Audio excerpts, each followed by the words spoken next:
is concerned, and that was one of the matters that Neil Balme raised when he caught up with Greg Williams. Well, Greg, congratulations on making 250 games. I mean, it's a great effort for anyone, but we all get a bit excited about the numbers. Does it mean anything especially to you? It does. I think 250 is a definite milestone, and looking forward to the weekend's game. But it has been a battle to get there, but I finally got there. Yeah, I mean, you've played for 3 clubs. Would it be better to have 250 with one club, or does that matter, or is it an advantage perhaps to have been around a bit? Oh, it would have been better to stay here in the first place. Yeah, exactly. It would have been a lot easier. But no, I had a good time at Geelong and Sydney, which, I've been around a little bit, but I enjoyed both. Obviously country Geelong and then the big city of Sydney and then back to Melbourne. So I've been around a bit, but it's been an experience, and I enjoyed the clubs. Yeah. Yeah. You've done a lot of things. You won a couple of Brownlows, you won a couple of best and fairest, you played a premiership side, you played state footy, you've done a lot of things. I mean, what to you has there been a highlight for you? Maybe it's still to come, but has there been a highlight? No, look, I reckon, there's been a lot of highlights through there, but I think, 95 being part of that year and the premiership year, I think was definitely the highlight. It was a great year. It was an absolutely great year for you. Yeah, it was. It was nearly perfect, really, and to win, the Norman Smith medal in the grand final and to win the grand final, that was great. Now, in lots of ways, you've done some wonderful things in footy, played some great games, and you've probably, in a lot of ways, been able to do it your own way. Have you got any, perhaps, regrets that you didn't do things a bit differently, or things that you might have done?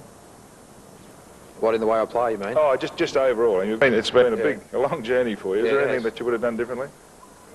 Well, I would have been, like I said, a lot easier if I'd have made the grade here at Carlton when I first came. I think that was probably a little bit of a regret because I wanted to, I both for Carlton and wanted to stay here. But, I've had a few kicks in the guts on the way. It hasn't all been easy. And but I don't really think I'd regret too much. We all make mistakes, on the ground and things like that. But I think, I really think I've done well under the circumstances. Yeah, now old Harry Madden's finally retired, and that must be, I guess, saddening in some ways. What do you think about that? Oh, it is sad. But, I think it's his time Harry got out. I think, everyone has a bit of a joke about Harry and that sort of thing, which he, he likes to be the practical joker and that sort of thing, which is fine. But, he's been a champion ruckman.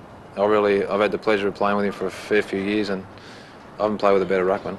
Yes, I mean, there's been some, you had a terrific relationship with him on the field. Well, it seems that way, and there's been a lot of easy clearances and a bit of really good work around those hit-outs. Now, who drove that? Was that the big bloke, or was that you guys on the ground?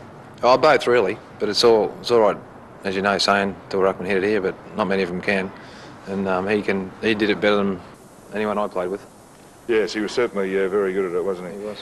Yeah, just Madden goes. Now there's a lot of others. There's the Kernahans and Bradleys and Deans and Spaldings and Hannahs, I guess, and maybe even a Williams. And you're all going to go, if not immediately, certainly in the near future. How's Carlton going to handle that?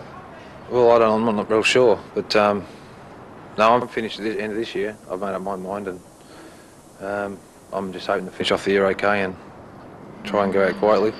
Well, there's a few blokes said that already this year. I don't know whether that'll happen, the Rooses and even the Langfords, but is that for certain for you, do you think? For certain. I really have. This is my last year, and but in regards to the other guys, I'm not sure. But obviously Harry's gone, but the media have been saying we're too old for about 5 years, really. And well, we all said it before 95, and you had a wonderful year. So. Yeah, but no, they're obviously getting closer to being right. There'll be a few to go.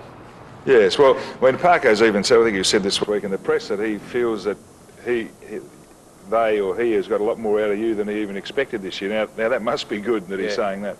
Oh, yeah. No, I think I've tried to make a point that I can still play at 33, whatever I am. And I've had a pretty good season. Even the start of the year, I think David wanted me on the bench a lot more. And then we lost Fraser Brown and a few others, so I ended up back in the centre again. And, I've held my own there.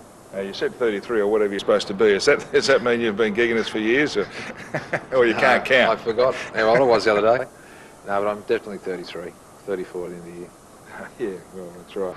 Now, Patrick Smith in the Age has been a bit critical of you for not changing or not tempering the way you play, considering your circumstances, like you're on bail or on remand or whatever you want to call it. I mean, I know it's hard to change. Have you taken that into account at all? what Patrick Smith says. No, I can assure you, I don't even read his articles, No, but I hear about him. What he means is that you still play with the same sort of reasonably overt aggression, I guess, and he thinks maybe you should not bring attention to yourself so much, perhaps. Yeah, that's easy for him to say, but sometimes it's not so easy out there. Yeah, it's pretty easy to be a critic, isn't it? It is, and I think aggression is the main. You got to. There's not much between getting the ball and not getting it, and I think when I'm aggressive and sometimes I go over the top, which I'd love to not be able to, but sometimes I do, and that's the way I am, really.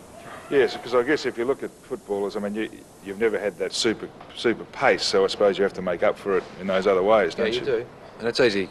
You got blokes tagging you, and you got to get 30 possessions a week. You got to play well, and if you don't, you're out. And I've been doing it for 14 years, and everyone said that I couldn't do it, and I have done it, and I'm glad I have. Well, yeah, for a player of your enormous, skill, all judges would say that you're a champion and one of the really great players. But most blokes like that at least elicit some sort of support from the opposition supporters. You seem to have made an art form of antagonising them all.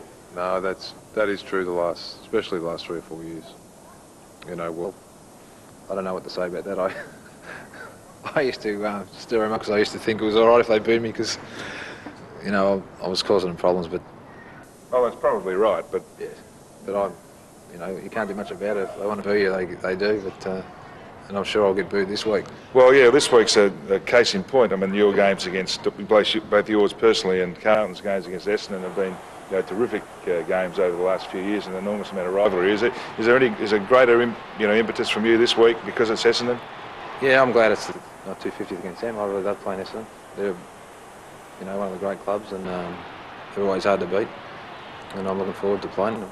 Yeah, now because the ladder is in a stage where everyone's under the pressure anyway. But you're both 7 and 8, which makes you a game off 4th place, but also a game off 15th. So it's an enormously important game for both clubs, isn't it? Yeah, it is. It certainly is, and it's going to be hard for both of us to make the 8, and whoever loses this is probably finished, I think.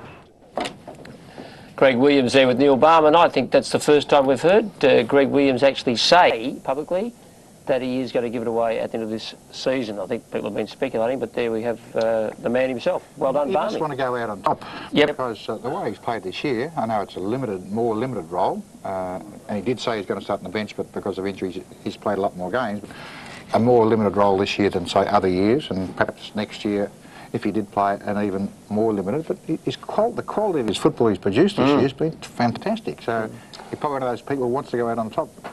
And just listening to his last comment there, whoever loses this game on Saturday, this is how important this game is for Essendon and Carlton. Whoever loses this game won't make the final, so that's how much is at stake here. And can I just say something about Greg Williams? I mean, we can talk about him as much as we like, but that bloke has been a fantastic player, terrific. I mean, he's got a bit of aggression in him, and the eye of the tiger, if you like, that sort of stuff. But I would have loved to play with Greg Williams because he just brings so many other players into the game, Ron, that it's not funny. I mean, he carried blokes like Jared Healy and all these sort of blokes along the way. Not carried them, but made them look good. Jared's watching. Jared, I love that. Thank you very much. He won the best comparison. But Craig Bradley, I mean, he just gets the ball out to him all the time, and they're on the end of his handballs all the I'd time. love to have coached him. Yes. You never coached him? Just He was a champion. No, Well done. Well, he's still going, and it wouldn't surprise if he's best on the ground as well, because on big occasions he knows how to set himself and perform. The 1995 Grand Final comes to mind.